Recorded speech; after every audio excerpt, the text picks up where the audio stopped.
भवानीपुर ने कभी ममता का साथ नहीं छोड़ा। वक्त चाहे कितना भी विपरीत क्यों ना रहा हो, लेकिन इस बार ममता बनर्जी के लिए थोड़ा सा काम मुश्किल दिखाई दे रहा है। जरा पुराने आंकड़े भी आपके सामने रख दें। 2021 में ममता बनर्जी ने भवानीपुर से 59,000 वोटों से जीत दर्ज की, लेकिन इस बार समीकरण बदले हैं। 60,000 वोटर्स के नाम इस विधानसभा में कट गए हैं। पिछले चुनावों पर गौर करें तो ममता बनर्जी को भवानीपुर की जनता ने कभी निराश नहीं किया। 2011 का चुनाव, 2016 का और 2021 जब सबसे बुरा वक्त था ममता बनर्जी के लिए, तब भी वो यहां से जीती। लेकिन 24 का मुकाबला आसान नहीं है। उनके सामने शुभेंदु अधिकारी हैं, जो नंदीग्राम से उन्हें एक बार हरा चुके हैं और मॉरल विक्ट्री भी ले चुके हैं। और इस बार तो एफआईआर में 60,000 नाम काटे जा चुके हैं। बहुत सारे हिंदी भाषी वोटर्स भी हैं। ये मुकाबला इसलिए भी दिलचस्प बनता है।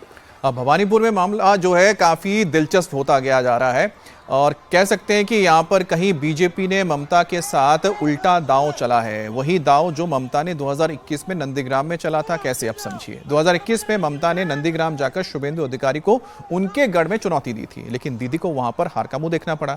इस बार 2024 के चुनाव में यहाँ दांव बीजेपी ने खेला, या ना 2026 के हिसाब से देखा जाए।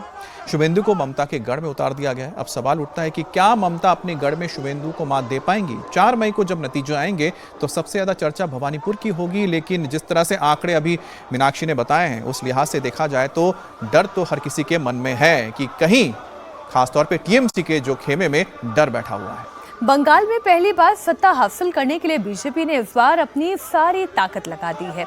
2019 से ही बंगाल में बीजेपी ग्राउंड पर मेहनत कर रही है, लेकिन जिन 142 सीटों पर दूसरे चरण का रण होने जा रहा है, वहां बीजेपी के लिए चुनौती बहुत बड़ी है। इसे पिछले 3 चुनावों के नतीजों से आप समझिए।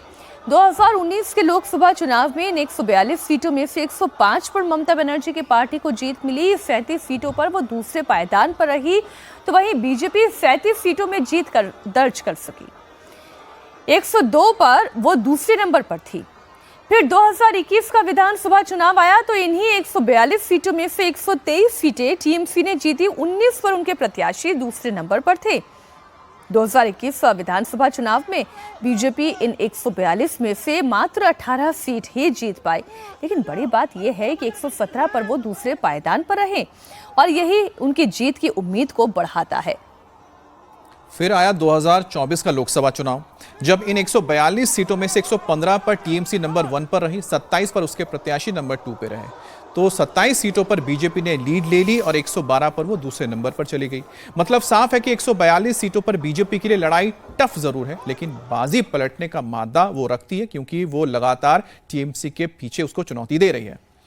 उधर ममता के भतीजे अभिषेक बनर्जी भी हुंकार भर रहे हैं। अमित शाह के साथ साथ चुनाव आयोग को भी चुनौती दिया है। उन्होंने कह रहे हैं कि टीएमसी पहले राउंड में सेंचुरी मार चुकी है, अब दूसरे राउंड में डबल सेंचुरी की बारी है।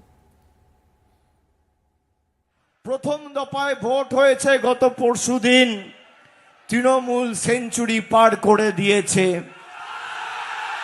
29 তারিখ ডবল সেঞ্চুরি পার হবে, আর সংখ্যা কোথায় গিয়ে থামবে আমি নিজেও জানি না। আমি চ্যালেঞ্জ করে যাচ্ছি জ্ঞানেশ কুমার আর অমিত শাহকে, 4 তারিখ দেখা হবে। ডায়মন্ড হারবারের ব্যবধানও বাড়াবো, মগরাহাট পূর্বের ব্যবধানও বাড়াবো, পশ্চিমের ব্যবধানও এবার 1 লাখ করব, কথা দিয়ে গেলাম।